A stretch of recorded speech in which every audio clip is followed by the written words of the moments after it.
From the land down under, with the rock at its centre, comes the little Aussie watchman.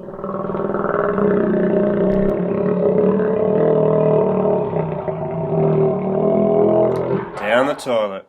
The US news is currently saturated with bathroom stories. Who is or is not allowed in whose toilets? The issue has become central to much of the legal and political debate in the US that it has become a metaphor for the state of the country.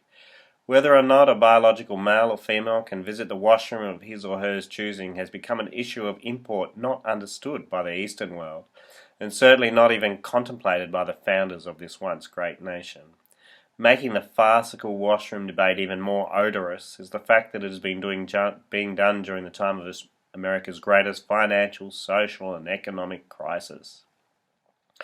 40% of the US citizens depend on food stamps. 51% of millennials think that capitalism is a disaster. The BRICS nations are vying for control of the world's financial systems. America's war escapades and public policy associated with Middle Eastern nations is regularly being exposed as nonsensical, antichristian and duplicitous.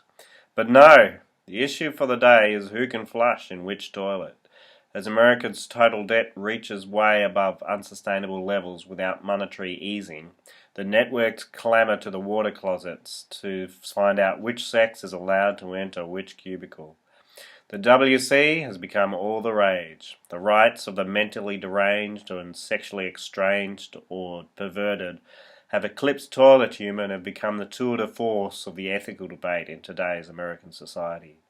It's about the rights of the LGBT movement.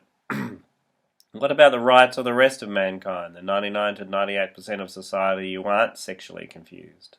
What about the right of the young girl who has to jostle with the biological male within the change rooms? What about those who will use toilet confusion to prey on the young, or deliberately look at members and take photos of the opposite sex within the lavatory? The sexual perverts will be allowed to enter the toilets of the opposite sex. All they have to do is to claim they are not their biological sex. The depths of depravity is astounding. What a mere few decades ago would have been unthinkable is being discussed in the public forum as norm.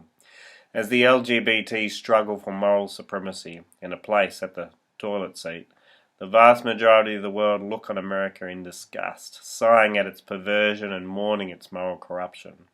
The conscience of the LGBT community knows that it is wicked, and that it is part of the reason that particular community pushes an agenda so strongly with no obvious benefits.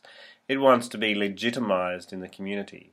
However, this will not ease its conscience, for worldly legitimacy is nothing. Only legitimacy in front of God will erase a guilty conscience. The humble John is now the battlefield for a generation. Target has announced its position. We believe that everyone, every team member, every guest and every community deserves to be protected from discrimination and treated equally. We welcome transgender team members and guests to use the restroom or fitting room facility that corresponds with their gender identity. By the way, America's Target thankfully is not related to Australia's Target. Thank goodness, because I would have had to boycott that change based on its stupidity. North Carolina and Mississippi are the only two states that have come against this radical toilet confusion that has descended on the nation. In return, the UK has put out a travel advisory to be careful when people visit these states. The Circus du Soleil has cancelled its performances there, and Bruce Springsteen cancelled his performance there, etc., etc. Instead of celebrating the level-headed decision-making of these states, the media has gone on a feeding frenzy, saying these states are destroying anti-discriminatory measures, an affront to the civil rights movement, they say. What do I say? Moral depravity precedes destruction. America is going down the tube. Flushed.